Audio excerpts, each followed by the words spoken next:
This is Kitt, my patch-restricted achievement hunter. Her goal is to complete every single achievement in Final Fantasy XIV in order of their release, one patch at a time. No player trading, no market boards.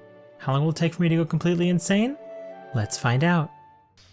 With all the other obtainable achievements for 2.2 out of the way, the only ones left pertain to the second Coil of Bahamut, the next raid tier that all this work has been building towards. But even with those achievements, there is still more gearing to be done.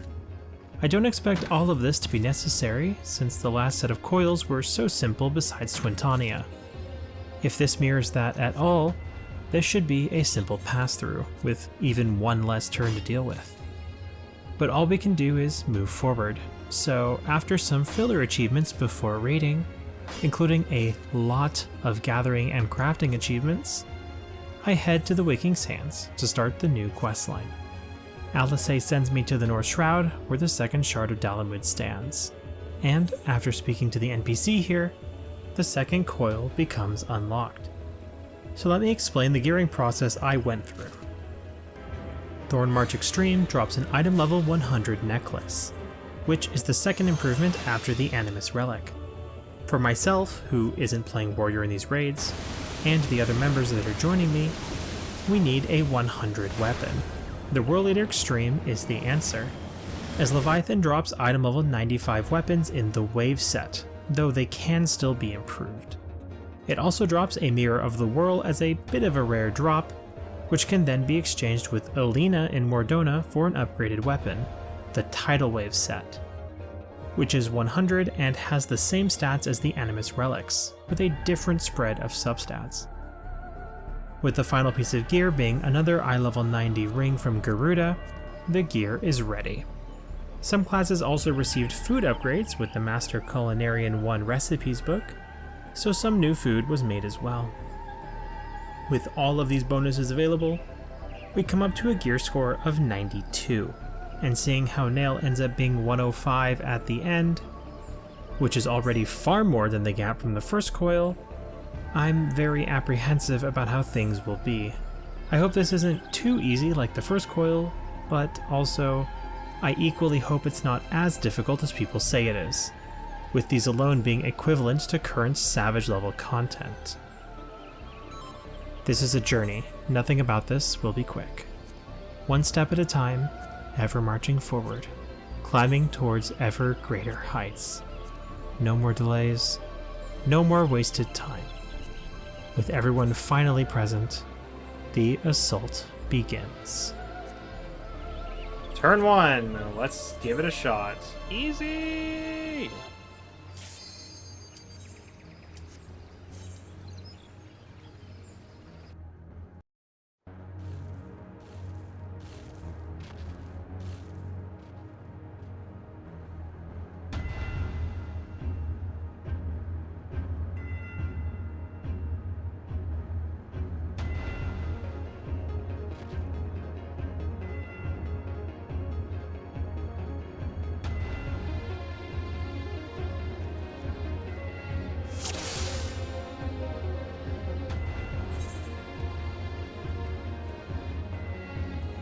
Alright, let's do it.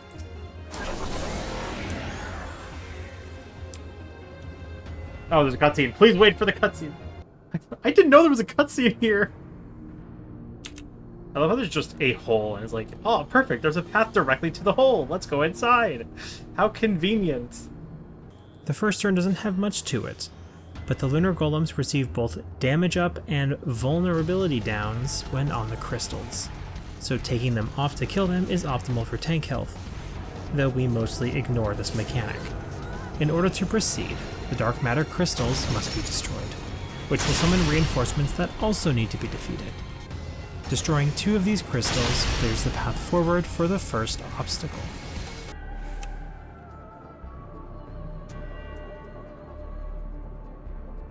You can hear the answers sub-theme throughout the whole music.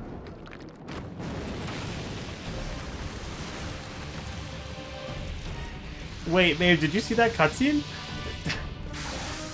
The Rafflesia, one of the vines was sticking out of the ground, and then there's this cloud of puff, different camera angle, all of a sudden it's not on the ground anymore. Interesting. What a weird cutscene bug. Caduceus from turn 1 fell in 3 pulls to our group of 7, where it had some interesting mechanics, but didn't have the backbone to make it feel very threatening. We'll see if Rafflesia has more teeth than the snake did. Once again, we charge in with 7, to see if this coil set will be as easy as the last. Rafflesia begins the fight by using Bloody Caress, a frontal conal cleave that applies a physical vulnerability debuff, forcing a tank swap every couple stacks. The boss will also use Thorn Whip, which tethers at least 2 players together, and they have to separate to break it. These 2 attacks will be used continuously throughout the fight, adding a bunch of chaos. We don't ever set up a plan to handle this and just hope that all the tethers can be broken. A bit more periodically, Rafflesia will cast Briary Growth, which spawns 3 dark matter bulbs around the arena. Each one will leave an expanding damage over time area if not killed, which is required for the next mechanic, so don't kill all of them. This is followed by Floral Trap, where Rafflesia targets a player with a yellow marker. That player and everyone in front of Rafflesia when it turns to them will be pulled into melee range and promptly devoured, giving it a permanent damage up and increasing the damage of the Spit raid wide. If a player stands on the bramble patches the bulbs left behind, they won't be sucked in. Rafflesia will repeat these mechanics until 70%, where it casts Blighted Bouquet. If a player is moving or taking an action when the cast bar finishes, they get hit with a lot of damage. Nowadays this is called an Acceleration Bomb. Thank you, Ozma. But this is the first time they tried it prior to turning it into an active debuff on the players. The snapshot on this attack is horrible, so as soon as it begins, stop everything. Don't move. I wasn't moving! My weapon was away! After another round of bulbs and tethers, Rafflesia will cast Viscid Emissions, which coats a random player with honey, granting the Honey Glaze debuff and spawning a Dark Matter Hornet, which needs to be killed immediately, otherwise it will eventually start casting Sharp Sting, killing the main target before moving on to everyone else. The Honey Glazed player needs to be devoured at the next opportunity, which then cleanses the debuff, or Hornets will keep spawning every cycle. Once Rafflesia passes 40%, it transitions to the final phase and opens with Leaf Storm, a moderate raid wide that also spawns 3 Dark Matter slugs. It is shortly followed by Acid Rain, which targets 3 random players to drop AoEs on, which spawn Acidic Honeys. The Honeys will continuously hit players with debuffs and moderate damage from Acid Cloud until they are killed, which can't be done normally. They must be eaten by the slugs, which then heals the slugs and increases their health and damage. The slugs will periodically cast Acid Ooze, a raid wide that deals moderate damage and lethal if the slugs eat a honey. Rafflesia will also cast Swarm during this, which targets a tank and does multiple hits of about 1,000 damage each, making it a heal check on top of everything else. Finally, Rafflesia will cast Rotten Stench, which puts a blue marker over a target. Shortly after, Rafflesia will cast a line AoE on that target, which is shared with all players in the AoE. Does the vine get together or spread? Brambles. It's spread. To break your... Oh god. Are we dead? Boop. Ow. So if you have the honey, you just need to move away from the party. So I guess we should all group up. Be close together. We need to kill all these bulbs. Like, we need to group up and kill the bulbs. We can't really split up. They all have to die fast before they drop the AoE on the floor. The ones in the center of the arena should die first. Oh yeah, that's definitely me and Pryo. One in the center, kill it. I got Chalky. Oh, I'm dead. You sure about that? Okay, just start over. Slap, please. Thank you. This is going great, guys. Yeah, just put your weapon away. Stop targeting the boss. Don't move. Yo, Ordained Stillness, let's go. Your favorite. No matter where I go, I can't escape T. It's beautiful. Did someone say if you get targeted, you can stand in the bramble to avoid? Yes, if you're targeted and about to get sucked, if you stand in the bramble, it won't pull you in. Will that avoid the stack being generated? I think so. It has to consume the players, I believe. So nobody be in front, nobody be over near where Move's standing. Move. Perfect. Oh, it worked, He yeah. didn't need anybody. Oh, crap. Well, I messed that shit up. He hit 4 people! Whoa, this is gonna be bad.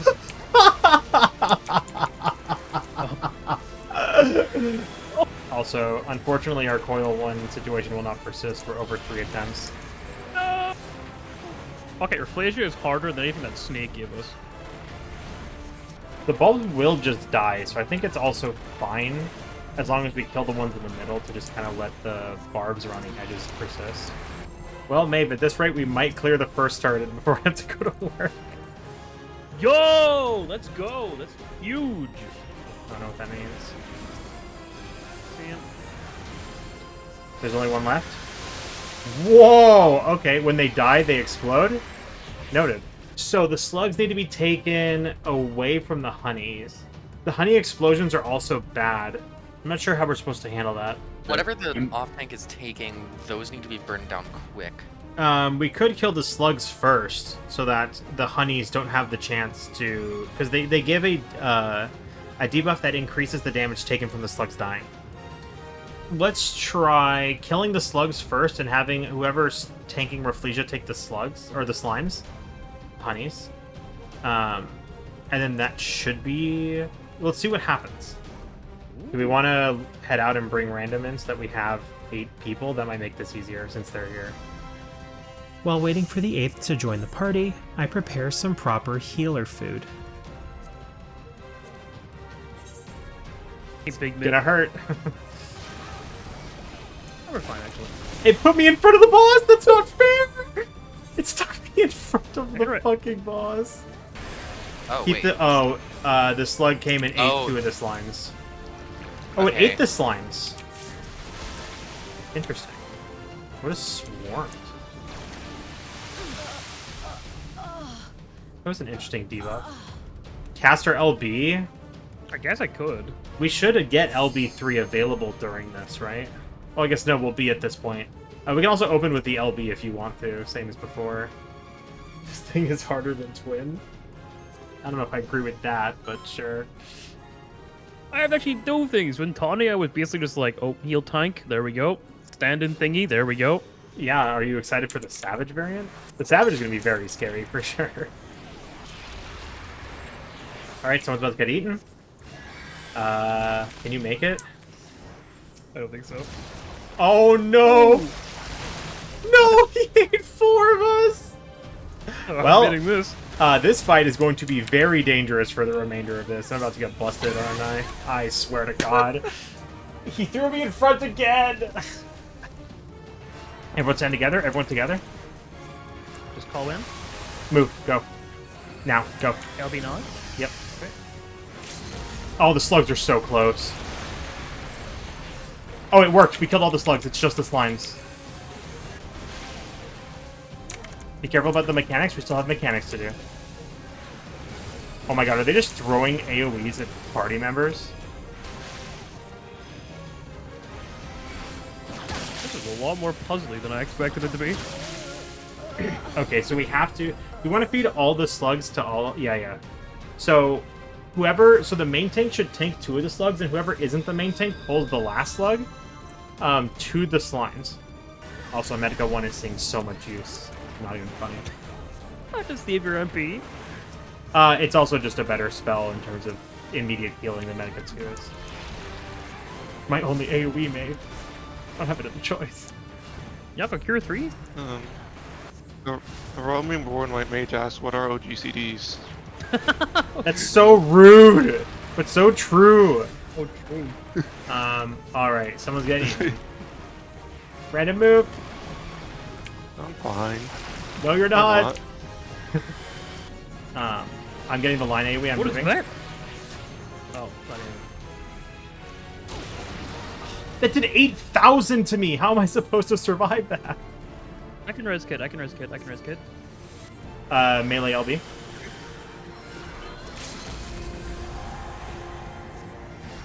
This should be a clear.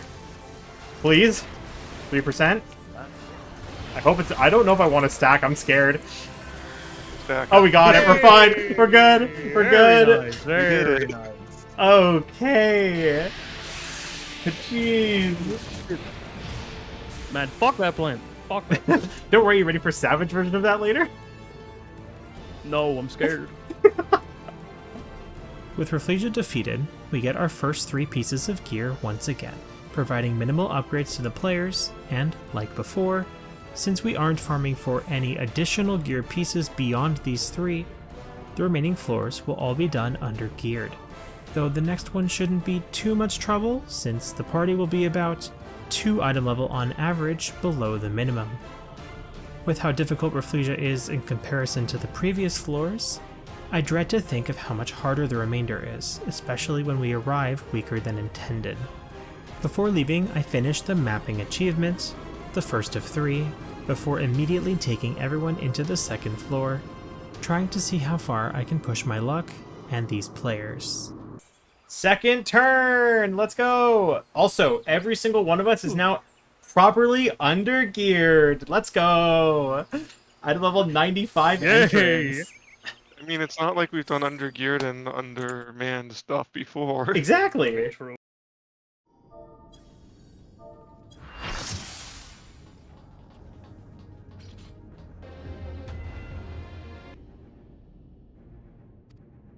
I still find it interesting that they spent all of 1.0 calling Nail he, and yet at the end of this, when they did the whole storyline, I guess we talked about this, they never actually reveal Nail's gender, right? In the Japanese version. Yeah, I think it's more ambiguous.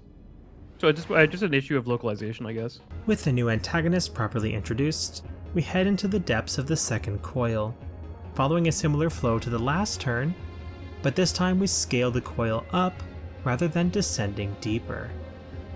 The initial section of this raid is 6 fights that involve a couple enemies of note.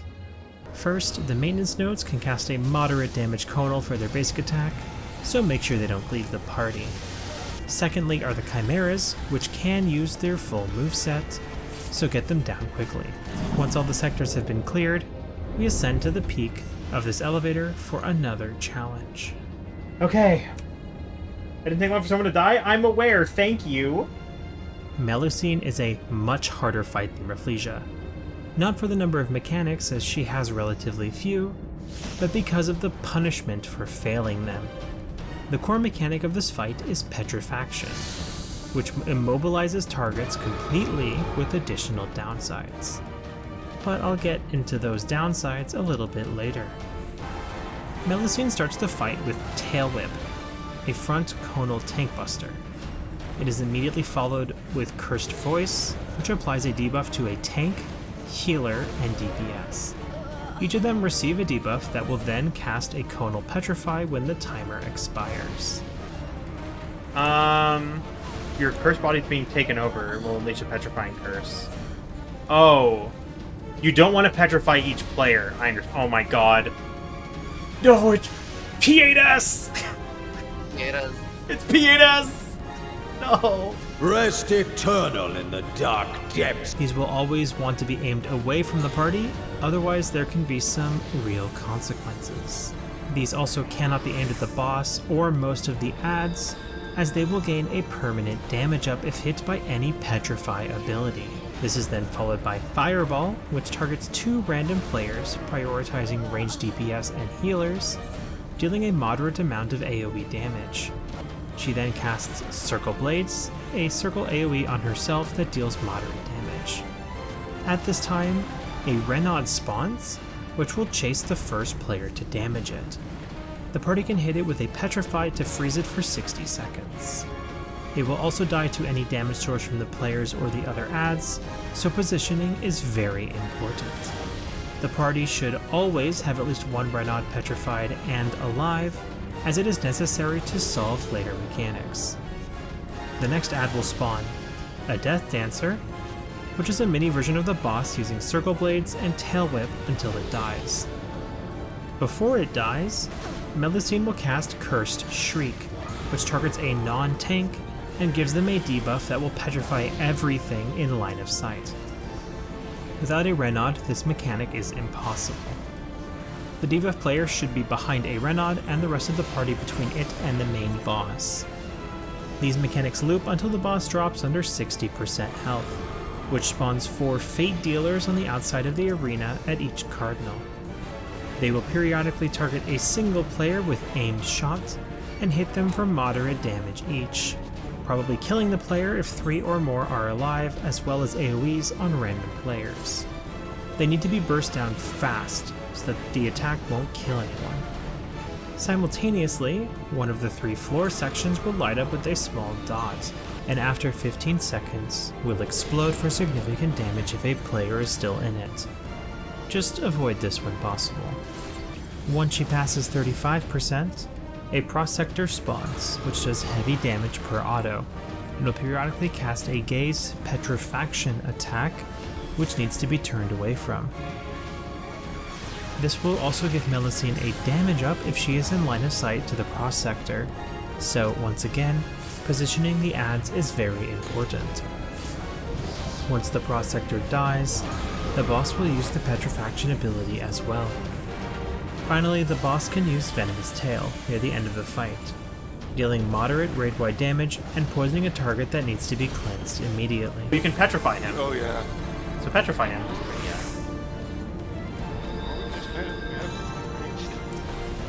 No, you petrified me! Well, that's a cool pose. That's a really cool pose. I'm about to die as soon as this guy becomes targetable. How does the boss decide who to throw the fire circle on? I think it's random. I think it's the same as the ones in Eureka. You just need to be spread.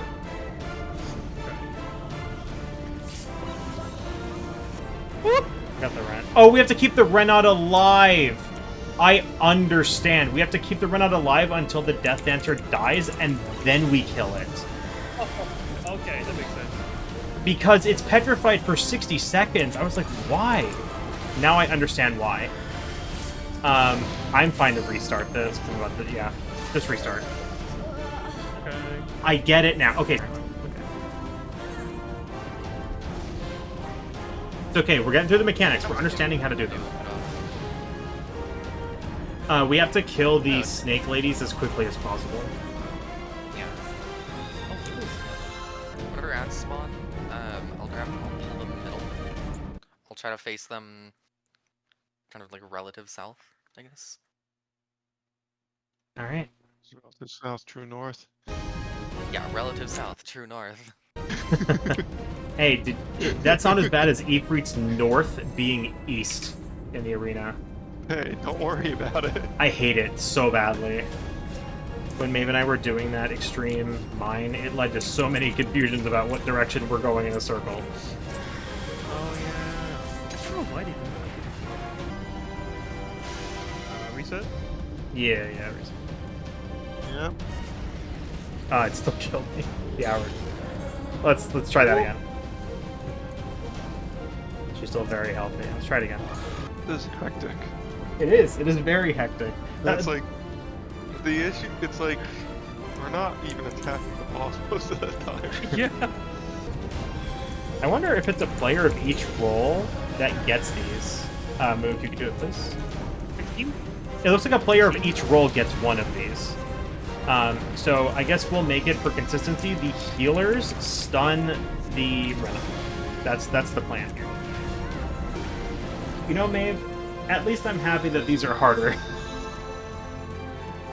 These are definitely harder. I like that. I think it's better. You have to actually think. Yeah, the first coils were really easy. Yeah, we did 3 of them under-geared, undermanned. So we need to kill the Prosector immediately, but I don't know what it's doing. I can't really tell. I think it looks like it's spitting out some sort of gaze. Yes, it hits very hard and it doesn't gaze. It's just a normal gaze. So just don't look at it. Yeah, don't look at it. Makes I sense, wonder makes if sense. you want to keep it. I wonder if you want to also keep that gaze. I wonder if that gaze also hits the boss. I was not paying No, attention. this fight it might. wasn't either, but I'm just wondering if it does. That is an interesting thought. Let's just get back there again, and we'll... It hits the nod, so it does. We have to get it behind. Oh my god. Alright. I mean, with that chain of logic, it would be that you have to keep the boss looking away from the gaze. Well, if she's hit by any of our petrifying gazes, she also gets a buff. She gets a damage buff, so that's more so what the concern is. She's getting a damage buff when hit by that.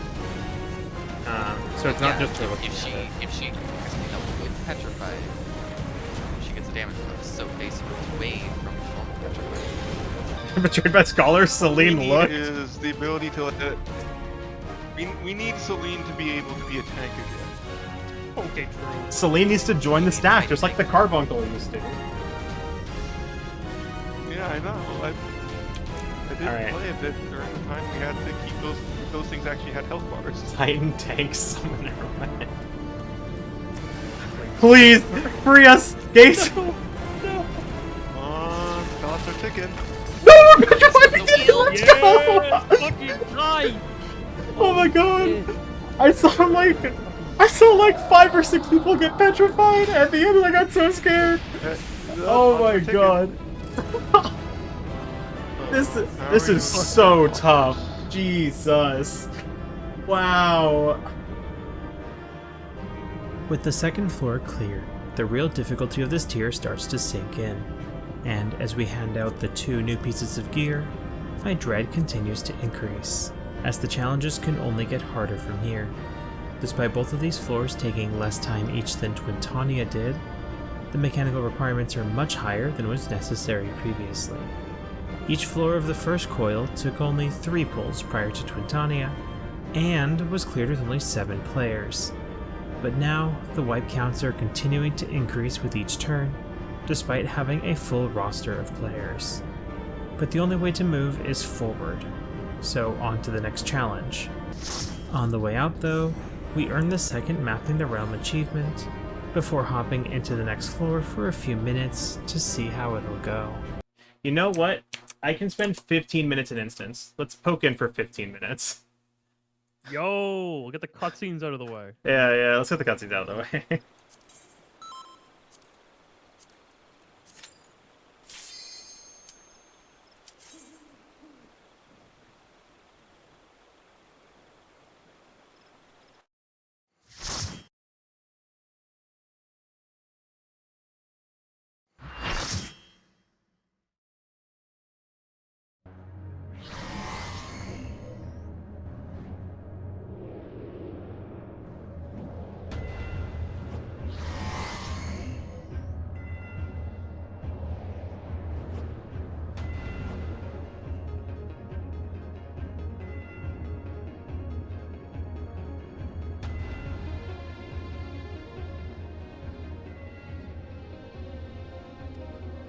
So we also need to make sure we go to all 3 floors so we can map it, because we need to enter the floors to map it.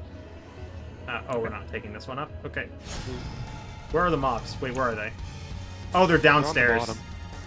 Wait, I want to watch them. Holy crap, they're climbing the wall! They're climbing the wall! What's going on? They're on the walls. They're on the goddamn wall. What the hell was that? I betted you! I got the race. Get up here. Okay, where did you just go? I need a map where you just went. I went up here. I went up here. This way. Okay. Oh, I went up here. Need to go to all 3 floors. That's the main thing we had to do, and I just wanted to go to all 3 floors. Alright. Oh, hi. I'm gonna open the bulkhead. Just kidding, we can't because we are getting attacked. More mobs!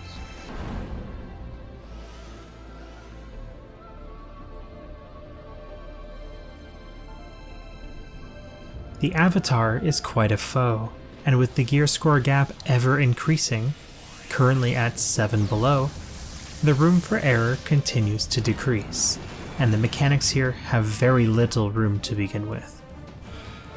The first mechanic Avatar has is Diffusion Ray, a conal tank buster that applies a potent bleed which can be a Sunat. Avatar will cast Homing Missile, an orange tether on a player that is not the main threat that can be intercepted. After a short delay, a moderate damage AoE hits the tethered player and anyone around them.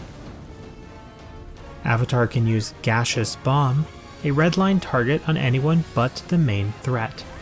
After a short delay, the target will be hit with a potent AoE that shares damage among all targets, a primitive stack mechanic. The towers will charge up over a duration, gaining stacks until they reach maximum capacity. Once they are fully charged, the towers execute their mechanics. Players can speed up these mechanics by stepping into the base of the towers, giving 1 additional stack per player, and afflicting those players with a Languishing debuff, which is a vulnerability up to soaking towers only. The first tower to look at is the Dreadnought Tower, which summons an Alekan Dreadnought from the previous raid tier. It has potent auto attacks and uses Rotoswipe, a conal tank buster. Kill it as quickly as possible to keep the tanks free. If 2 towers charge at the same time with the same number of charges, the boss gains stacking damage up and vulnerability down buffs, so offsetting tower progress is very important. Even more so if 2 towers fully charge at the same time, Avatar will immediately enrage, casting Atomic Ray over and over again until the entire raid is dead. The second tower is the Defensive Reaction Tower, which spawns to the east and south of the arena. These towers will do moderate raid-wide damage when they activate, and is problematic when paired with another mechanic later on. Alright, so do we want to all try to tank the right one? Or just ignore it? I don't know. We need to keep in mind that people get vulns for solving mechanics in here, so we need to actually be careful about, like, who does what. Although he is down to 70%. Just wait for it. No, don't walk into it! We don't know if it'll work! Oh, there's vines. There's vines. These are partners and things. Okay. Oh! Huh. What you need. How many in each? Oh, there's standing Brain here, Jack. It's not blowing up. I would imagine that the towers were different sizes. Yeah, small is 2, big is 4. Entering his second phase, Avatar will use Brainjack, which confuses the current main threat into attacking the nearest player for a short time. We handled this with a tank swap. Avatar can bind 2 players and cast Ballistic Missile, targeting those players with either a small or big circle. The small circle is an enumeration for 2 players, and the big one for 3. Any combination of the 2 circle types can occur, and players must be ready to handle all of them. Being an enumeration, if there are too many or too few players in any circle, all players inside of that circle will immediately be killed. So East Tower is definitely not just standing inside, because the second one for that last run I was just standing inside for quite a bit and it just didn't go off. It might be a time thing, if I were to guess. Well, the thing is, the second time, like, Linnell walked into it both times and it blew up. Once it's full, we need a person to step in to activate it. Oh, sorry, I meant the third one, but the second one I walked into it and then a while later Linnell walked into it. So when it fills, and then we walk into it to blow it up. Yeah. Like I said, it's probably a time thing. The Dreadnought one, I'm not sure what to do. I think we just let the Dreadnought spawn and kill it. Yeah. Only once the green portion in the middle of the tower is filled, the mechanical trigger. Okay. Alright, let's give it one more shot. Honestly, 70% out the gate there was actually pretty good. I'm pretty happy with that already. Languishing, resulting in increased damage taken exclusively from life drain. Oh! Why is it using the normal Vuln icon? I think that one doesn't fill the last. I think East one doesn't fill the last one until someone steps into it. Okay, stacks. Here come stacks. It's 3 in each, 3 in each.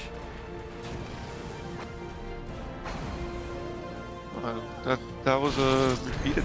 There were 4. Okay, it's 3. It's 3. The final tower type is landmines, which will drop 3 landmines around the arena when activated. All the mines need to be activated, dealing heavy damage, or they will explode after 15 seconds for moderate raid-wide damage each.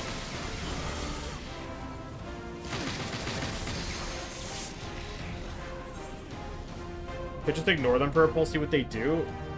I guess that is true. We could just ignore them. That's bullshit. Oh, I see. When he tethers them, he gets He gets a up. damage up. We have to detonate them. We have to detonate them. I'm staying here to trigger this twice. So we have to trigger them. Yeah. So the No, mechanic it looks like it's a happened- mid. No, Yeah, so a reduction. each tower triggers a fight mechanic. You have to do each of them at some point. So I guess you can stagger which one you do when. Yeah. All right, that wasn't a real pull. Yeah. I'm doing one more. Yeah, so we have to do them. We need to pick the order. We should do Dreadnought first, and then after we kill the Dreadnought, we do landmines. Or we do the explosion. Then for round 2, we do the landmines first, blow those up, heal up, then do the explode. Just shut up, that wasn't a pull! Just start the timer. Thank you. Hey, I noticed something. Phenom's coming out yet. Okay, 2 stacks. Okay. That should be enough. Perfect. No, it was 3! We did it wrong again! Okay. Do we need to do T-stack priorities here? Over again. At least they're not thinking Grease Chaser in addition to it. Don't worry, have the mind, the dreadnought, it's the same experience. Could we have the main tank in front and the off tank on like the right or left side? And just do a split like that so they're not both getting hit by the conal cleave but still really close to each other? More of like the, as for Delos, the PE and stuff. Which mechanic in P8? Pretty much just like, remember Sneak Cryo? You have to swap based on like if you had like similar debuffs. No, because I never did melees. I always did range, so I never had to adjust. Okay, so after the second explosion of the eastern one, we need to prepare for Enos. That second explosion happens at the same time as that stack. Yeah, so when the spread marker happens, if the off tank takes it, then we can just pop it so that they both go off, and then we can heal before the stack. One in the other stack. No. Nope.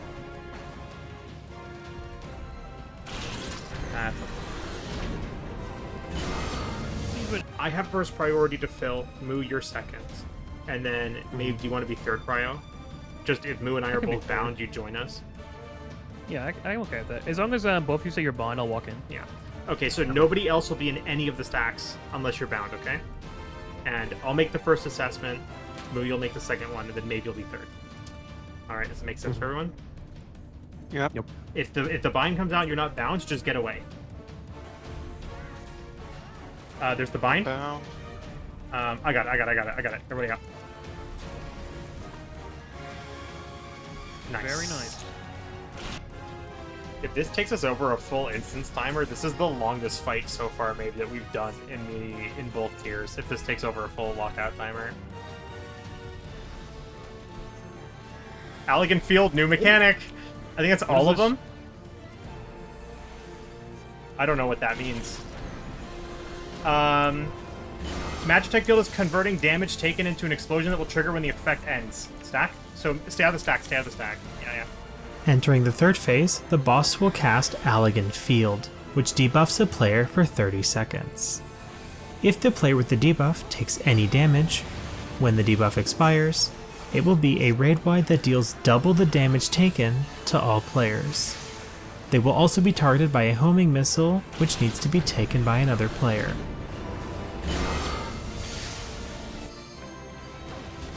Oh, I'm dead.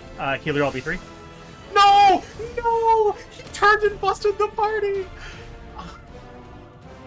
That's so depressing. That is absolutely depressing. So the field debuff, still confused what I had to do with the field debuff. I was trying to read it when I had it.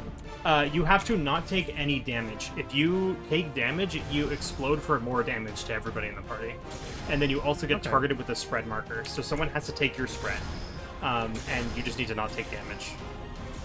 So the amount of damage I take during the time I have the debuff will be the amount I dish out when it ends? It'll be larger. So you're already going to explode for damage, but you'll explode for more if you take damage. Okay, I get it now. We also got 3 towers going live. Yeah. We have to wait for the explosion to go off and then detonate one of the bomb towers. And we have to keep people... Whoever has the stack needs to excessively stay away from the landmine explosions.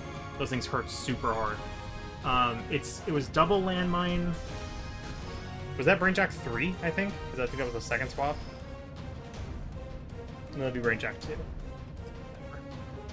Yeah, Jack 3? Okay. So we need to be ready for that. Unless, again, we want to trigger it early by just buffing it. Honestly, the thing is like finding a good timeline of when these things need to explode. Yeah. This is definitely a timeline fight. Okay. Oh, someone That's, ran up to Corin. Is this doable? No, 10%. I don't think so. That's so depressing. Yeah, we definitely have had it if we had the gear. Yeah. No, that was totally clear. Alright, we're gonna have to reset instance. We don't have the time for another attempt. It's interesting that Allegan Field does 0 damage. Which also means, between the first and second Allegan Field, we need to detonate the bomb that's behind the main tank. So we have to keep that in mind. We need to blow up the bomb, so we might need to rotate the tank to east while we take the bomb on south or north or whatever that side of the arena is. Because that is an explosion that feeds immediately into a double damage. So we need to, like, blow that up before the second field goes off. It's coming up. It's coming up. Did I get it? No, it's on me. I got it. Oh! It doesn't matter. It's still going to attack us, but, you know. Also, the fact that It's gone. the mobs are still there. Wait, the mobs spawned. Do you see that? The mobs are just chilling. Yeah, I saw that. The mobs are just sitting here because they dropped aggro because they went to cutscenes. You're welcome, everybody. Yeah, probably. My thing wears off in 5. Think I'll be now. Think I'll be. What is Atomic Ray? That's new. I think that. That's. I think that's. Oh, is that in range? That's Enrage. What? How close was he? He was at 25%. 20. There's what? How do we hit 10%? Does he get mounting stacks? Maybe it's because there was 2 towers up. It had something to do with the towers. I would assume so too. We're gonna start with this tower first. We're gonna blow it up after Allegan Field goes off, and then we're going to set the landmines. Once those are handled, we're gonna keep the Allegan Field. Make sure they have a big ass shield on them as much as you can, Moo.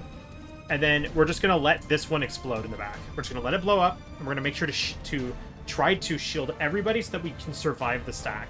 Because if we can just get past that phase, we're fine. Get some damage in. I can do it. I can do it. Yeah, do it. Get as much damage as we can. As close as we're gonna get. Here comes another Allegan Field. We're gonna have to suffer the explosion. The explosion is gonna come out. I got it. I don't have any mana. I'm completely out. For the moment, Kill the boss. Kill the boss. kill the boss. 2%. Just DPS the boss. Spread out. I'll spread out. Everybody spread out so that if he does the buster, we don't die. No! So close. Not by 7. Heartbreaking. My God, I swear to God. I'm legitimately gonna cry. Oh my It's God. all good. We're gonna go back in. I cannot believe this. We're gonna come back in. We're gonna fuck this guy up, and we'll never see him again. Cause fuck this guy. And kill Savage. We're gonna do this, okay? Maybe that's what it felt like when we couldn't clear ads at F6S. No, that felt okay. Not clearing ads in M6, that felt way worse. Oh my God. Because that was painful when we were doing that. If we the had one grind. more gear piece and a DPS, that was a clear. I just Fine. one shot nail the most anticlimactic thing because the Avatar is actually the true boss. I'll be okay with that on this point. Keep one shot nail, I'll be happy. All right, remember. Oh my God. Okay, we just need to heal. Everybody heal up. Everybody heal up. Stack. Just focus on living. It's on random. Field. I'm out of mana. Please, please, please! I swear to God!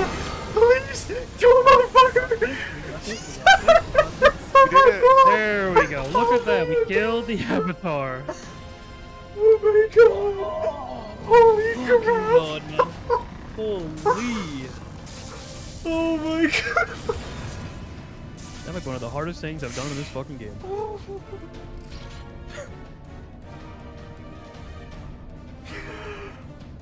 Oh, Jesus Christ. We took 0 damage from Allegan Field, by the way. Here we go. Oh my God. 3 hours to defeat this one boss.